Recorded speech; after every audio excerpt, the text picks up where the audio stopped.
I can grant you 3 wishes. A very common statement in books and movies, but in real life, nah, not so common. I recently had the privilege of listening to this statement. I was walking home after a tired day, and on my way back, I picked up a weird-looking stone. I got back home, kept the stone aside, and sprawled on the lazy back. I didn't even know when I fell asleep, when I was awoken by a loud sound. Boom! I opened my eyes, and I was astonished to see a blue-colored man standing in front of me. He said, "I am a genie." I said, "Wow, you're a genie, and you can grant me 3 wishes?" No, not exactly. I had been to the US last week, and I picked up the swine flu. So my powers have got limited. All I can do is I can convert you into any one animal of your choice, and back. I thought about it. The genie also said, "There's one condition.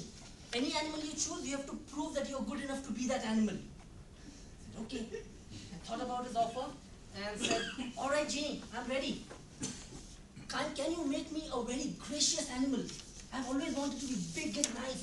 Can you make me an elephant?" Genie looked at me. He said, "Elephants are very composed. Do you think you can be one?" I said, "Yes." "All right, get ready for the test." There was a puff of smoke, and beyond that smoke, do you know what I see? You won't believe. It was Kareena Kapoor. I was so happy. "Kareena, Kareena!" Genie looked at me and said, "You have failed."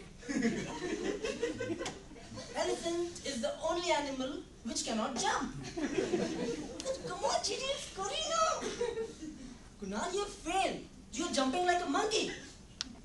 I said, "All right, Genie, if you say so, then I want to be a monkey. Make me a monkey." Genie looks at me. "All right, so what do I have to do? You're quite perfect already." I said, "Come on, Genie, you don't understand. I know a lot about monkeys.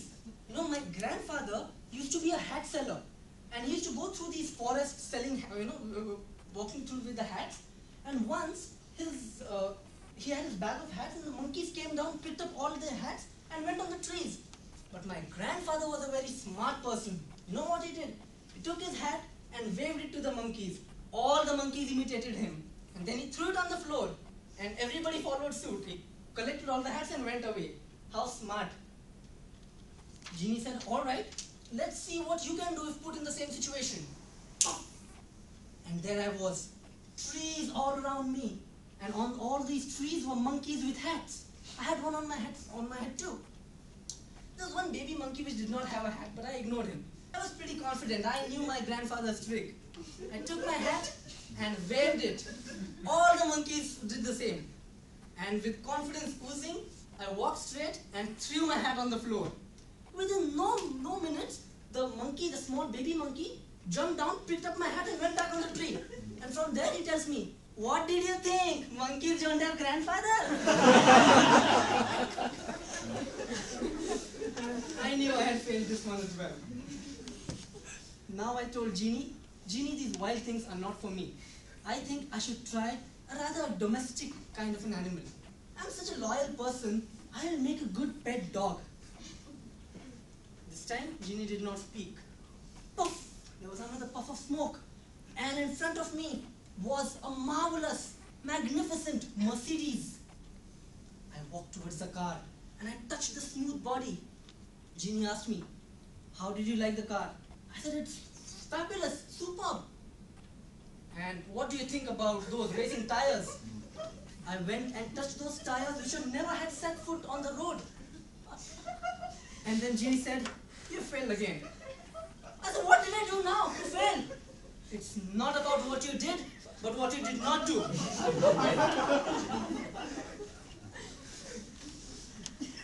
Then he tells me, "Kunal, you're not good for being any other animal than the human being. I think I'm going to leave you to what you are. Just stay a human being. But remember, all the tests that you have taken today might have left some side effects. So be careful."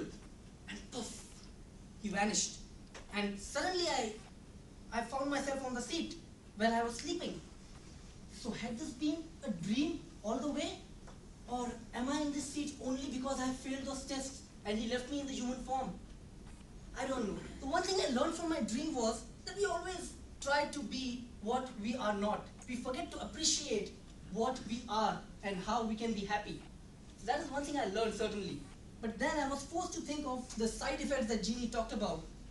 Is it a side effect that I have been putting on so much of weight recently? Is it a side effect that I've been a bit scratchy? Anyway, that's all right. Right now I need to go. I have some urgent work to do, so I can't speak more. Pradeep, did you say the parking lot was here? Does anybody have a Mercedes standing? Never mind, I'll use the Santro. Mr. Contest Chair, over to you.